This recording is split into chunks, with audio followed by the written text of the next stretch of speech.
area. This time it's hit in the air. The keeper flaps a little bit. He does get a punch on it, and Oxford are able to clear. And the Sky Blues will collect the ball again. Window, he squares it for Chiozo. And Oxford now on the right-hand side. They're looking for openings. The Sky Blues at the moment prevent. Box is headed away by Kitchen. Van Avak gets it further away. It's lobbed back in. And the volley towards goal is miscued by Romeny. And it's still 1-0 to Coventry City, but halfway through the first half, just over, Rob Gurney, this game's changing a little bit, isn't it? It has, yeah. I just wonder whether it is an element of complacency that's, crept into the Sky Blues play. I mean, having said that, Oxford had plenty of the ball and not done an awful lot with it, but like Oggy, I'm a bit old school, but the long throw. Oxford have it on the right-hand side with Chiozo, plays a good ball down that right channel. Brannigan pulls it back and no one there to turn it in for Oxford. It's 11 minutes of normal time to half-time, but there should be, I would think, at least 3 or 4 minutes of first-half stoppage time as Romeny on a run here for Oxford. Threads it through to Poeta. He pulls it back, but there was no Oxford player there. I think he said one job to me as well. As the ball is now picked up by Oxford, and they now throw. It's a poor pass. It was aimed by Romeny at Poeta, but it was overhit and out for a Sky Blues throw. And there's Jack Radoni's gone down again. And is he holding? Let's have a look. I'm trying to see whether he's holding that shoulder again. I think he is. So that's a worry to Oxford. We've now played 5.5 minutes of stoppage time. Obviously, there's been stoppages within the stoppage time. Coventry get a free kick now. Liam Kitchen bundled to the ground. It's getting a little untidy. The close of what's been an entertaining first half, which has now come to an end. The Coventry City leading by Chiozo, and there could be a 2 against 1 here. Van Avak trying to slow Poeta down, but he plays the ball forward, but the offside flag thankfully comes to the Sky Blues. It's on the opposite side of the ground to us, but it looked close certainly when Romeny is called offside. Well, Coventry getting the line right on the break. I mean, it's Van Avak at the back, which is always a good call. He's got plenty of pace. I don't know if he made the right decision to go to the ball when Plaqueta had it then.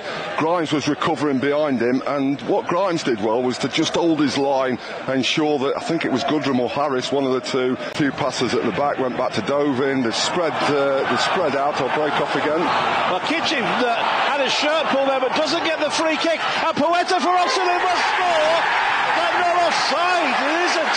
It's side-footed into the net.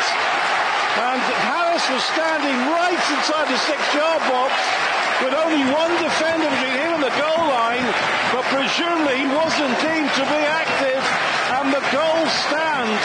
Oxford United get an equaliser, which will be disputed. Oxford United 1, Coventry City 1. Right, it's against the run of play. I mean, sometimes on this left-hand side, Kitchen was caught at, Bidwell was forward, and it was a break down the left, down the right from Plaqueta, and then he just crossed it for Romeny to side-foot in.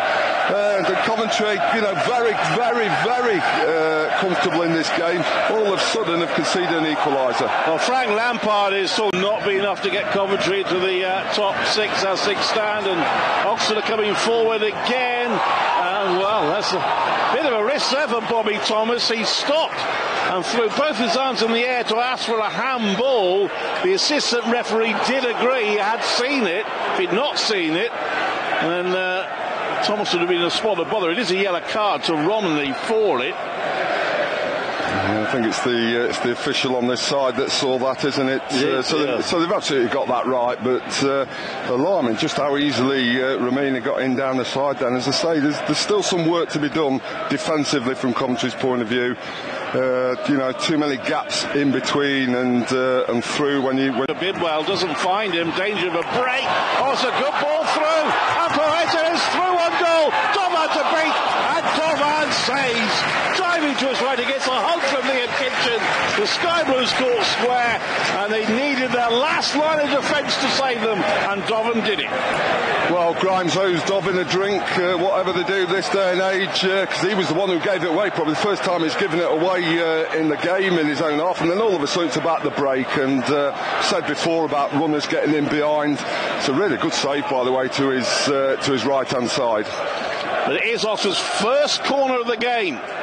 Goodrum to take it on the left. Curled into the edge of the 6-yard box and headed into the net. That was too simple. It's Elliot Moore, their captain, who's headed in from a corner, and the goals flowing in the second half. Oxford get their second equaliser. Oxford United 2, Coventry City 2. Really good one-on-one save there, giving a corner away, and then it's all too easy. It's a standing jump from Moore, probably about 10-12 yards out, through a ruck of players. For them, they stopped conceding the goals they were early in the season, but it's not perfect. There's still work to be done, and you see it. Brannigan encouraged to shoot by the crowd, but there's no room to do so. They play it to the penalty area. Kitchen, though.